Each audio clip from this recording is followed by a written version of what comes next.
Di video ini saya akan lebih spesifik mengenai bagaimana kita sebagai pengusaha itu bisa memaksimalkan profit ya, dan juga meminimalisir budget. Itu yang sangat penting ya. Selain juga kita harus meningkatkan penjualan kita ya. Nah, bagi Anda yang baru pertama kali nonton channel saya, Anda bisa nonton dulu. Jangan lupa Anda komen di bawah, share opini Anda tentang pengalaman Anda dan juga bagaimana menurut Anda tentang pengusaha zaman sekarang ya. Dan juga jangan lupa Anda subscribe dan share ke teman-teman Anda, karena saya percaya sharing is caring. Jadi ada 3 cara supaya Anda bisa meminimalisir budget dan memaksimalkan profit ya. Sebuah usaha atau bisnis apapun pastinya profitability itu yang paling penting jadi satu ukuran apakah bisnis ini bisa sukses atau bisnis ini dikatakan bisnis yang sehat atau tidak. Dan profitability bukan dari margin, sekali lagi. Jadi kalau kita beli barang 100.000, kita jual 300.000 misalnya gitu kan, ada keuntungan 200.000, itu bukan itu saja. Itu bagus kalau kita bisa jual itu, tapi berbahaya juga kalau kita punya barang modalnya 100.000, jualnya 300.000 tapi numpuknya di gudang.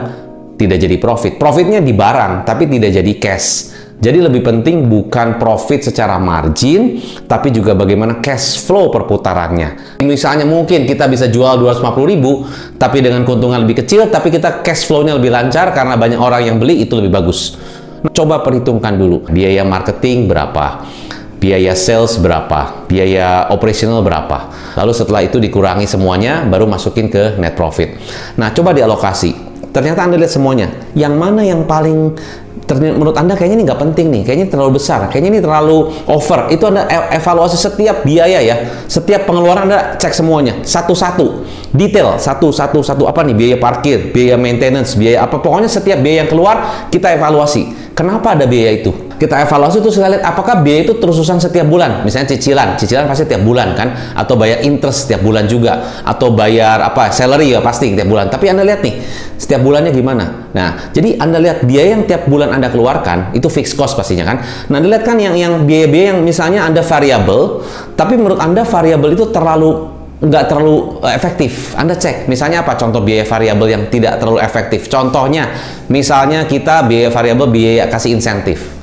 Ya, kasih insentif untuk orang sales misalnya gitu kan.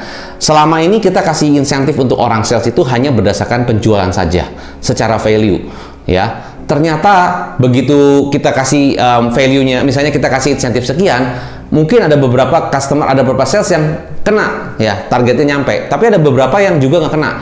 Ya, tapi kita karena misalnya mungkin di dalam kebijakan kita tetap kita kasih ya, misalnya walaupun 80% punya target tetap kita kasih insentif.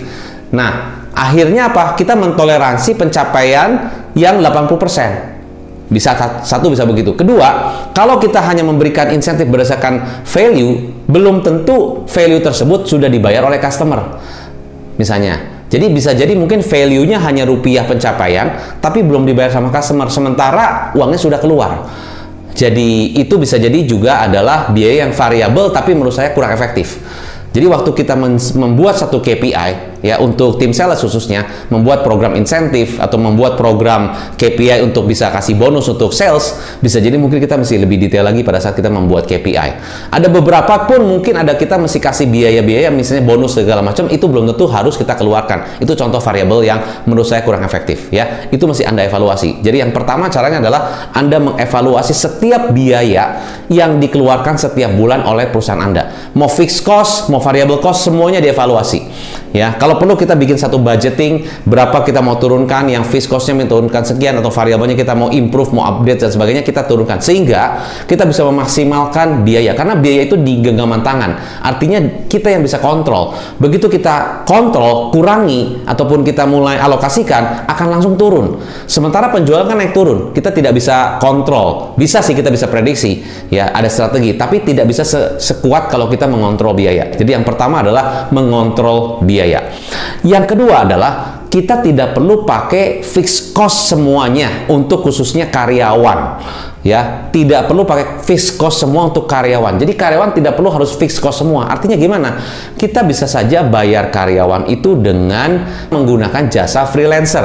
Artinya, kita tidak harus keluar fixed cost setiap bulan, kita bayar hanya pada saat kita menggunakan jasanya. Tergantung jasa apa yang Anda butuhkan di perusahaan Anda. Ya, jadi misalnya contoh Anda butuh jasa untuk bikin website, bikin desain logo, desain untuk misalnya gambar produk packaging, Anda butuh untuk misalnya untuk IT system bikin aplikasi, ya itu Anda bayar hanya untuk pada saat Anda beli jasanya saja. Itu jasa freelancer. Banyak sekali jasa freelancer yang bisa Anda gunakan dan Anda bayar per project. Nah, itu sangat mengefektifkan biaya dan bisa juga memaksimalkan profit. Mungkin kenapa? Karena mungkin kalau Anda bayar orang khusus misalnya gitu atau bayar fixed cost yang fokusnya kepada misalnya desain, tapi dia tidak pro atau memang fokusnya hanya kepada yang umum. Sedangkan kalau Anda bayar jasa freelancer yang memang dia spesifik, expert banget di bidang jasa desain logo, mungkin hasilnya akan jauh lebih bagus. Dan Anda punya banyak pilihan. Ya kalau Anda misalnya bayar desain untuk misalnya bikin cincin gitu kan, lalu Anda bayar seorang desainer yang in-house di perusahaan Anda, dan misalnya dia kemampuannya hanya sekian, ya. Sedangkan kalau Anda bayar freelancer, Anda bisa punya pilihan. Anda bisa punya banyak, misalnya ada ratusan desainer, Anda bisa pilih yang mana yang paling tepat, yang paling cocok dengan Anda. Nah, Anda kan bisa langsung mendapatkan hasil yang maksimal dengan bayar jasa untuk spesialisasi itu. Jadi Anda bisa lebih memaksimalkan profit ya, dan juga meminimalisir budget. Nah, untuk jasa freelancer itu Anda nggak perlu cari sendiri. Saya rekomen satu bisnis yang benar-benar menyediakan semua jasa freelancer untuk membantu Anda, khususnya para pengusaha yang saat ini sedang ingin memaksimalkan profit dan meminimalisir budget, yaitu adalah 1000.com. Anda bisa cek ke websitenya, Anda bisa lihat semuanya, banyak sekali jasa-jasa sana, Anda bisa gunakan, Anda bisa optimalkan bisnis Anda dengan menggunakan jasa-jasa freelancer itu. Itu cara yang kedua. Nah, maka itu saya untungnya ada 1000.com. Ini saya melihat banyak sekali jasa-jasa pembuatan desain logo, juga desain untuk merchandise, ya, sehingga bisa mengangkat brand saya, brand perusahaan saya. Dan saat saya ketemu websitenya 1000.com itu sangat-sangat membantu sekali, karena di situ banyak sekali jasa-jasanya dan sangat spesifik per kategori. Jasa pembuatan desain, graphic designer, jasa untuk bikin website, dan jasa untuk izin-izin untuk legal perusahaan, IT, aplikasi, banyak sekali. Nah, di situ sangat memudahkan kita sebagai pengusaha, jadi kita tidak perlu pusing cari ke satu tempat, dan di situ banyak sekali, ada mungkin ratusan ya jasa yang berbagai variasi dan kategori, dan tentunya mereka semuanya pro ya, artinya mereka memang pro di dalam bidang mereka masing-masing. Nah, itu adalah sangat memudahkan kita bagi pengusaha, karena kita tidak perlu pusing lagi, menghemat waktu kita dan meminimalisir biaya. Nah, setelah saya coba jasanya, saya juga kontak ya beberapa freelancer yang saya bisa hubungi. Lalu di situ saya langsung dapetin desain-desain yang sesuai dengan apa yang saya minta. Jadi Anda tidak perlu harus bayar fixed cost ya untuk karyawan Anda. Anda bisa bayar variable cost, bayar project, bayar jasa freelancer. Seperti cek di website ini tentang 1000.com. Nah, cara ketiga Anda harus setiap saat ya, bahkan setiap hari Anda mesti mengukur efektivitas harian itu. Contoh progres kerja, produktivitas karyawan. Karena produktivitas karyawan juga bisa menghasilkan produktivitas hasil. Jadi karyawan yang kerjanya misalnya produktivitas hari itu bisa menghasilkan 2 dibandingkan dengan karyawan yang menghasilkan 5 per hari, akan jauh profitable yang menghasilkan 5. Jadi setiap hari Anda ukur produktivitas karyawan, terutama orang sales.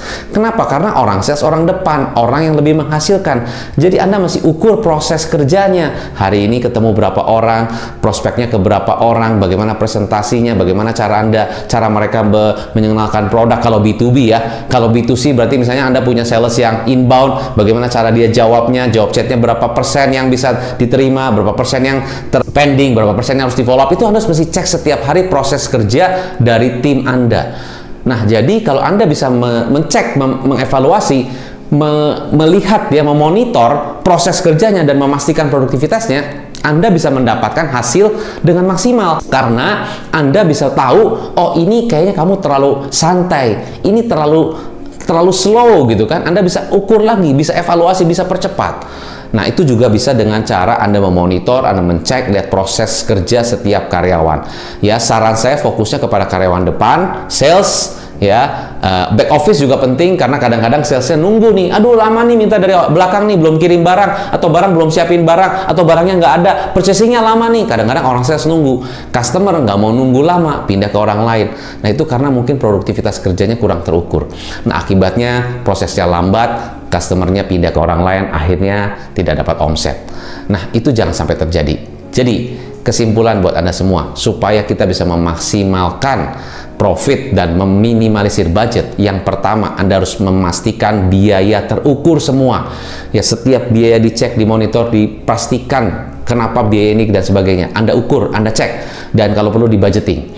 Yang kedua, tidak perlu harus keluar fixed cost, bisa pakai variabel, bahkan Anda bisa pakai jasa freelancer. Saya rekomen jasa freelancer 1000.com karena saya juga gunakan jasa itu. Anda bisa cek website bagaimana kita bisa menggunakan jasa tersebut, jasa untuk bisa bikin website, IT system, untuk bikin aplikasi, macam-macam, bikin desain logo dan sebagainya. Yang ketiga, Anda mesti pastikan setiap proses kerja karyawan Anda supaya memaksimalkan produktivitas dari pekerjaan mereka. Nah, semoga apa yang bisa saya bagikan dalam video ini bisa bermanfaat buat Anda, khususnya untuk pengusaha yang saat ini sedang struggle bagaimana caranya supaya saya bisa terus lebih profit, ya lebih produktif dalam pekerjaan saya. Di samping juga saya masih mengejar ketinggalan ataupun harus memastikan bisnis saya terus di depan supaya saya tidak ketinggalan dengan kompetitor saya juga mesti pastikan bahwa running dari perusahaan saya juga efektif, efisien, dan produktif. Ya, dan profitnya maksimal. So, semoga bisa bantu Anda. Sukses selalu. Salam pengusaha.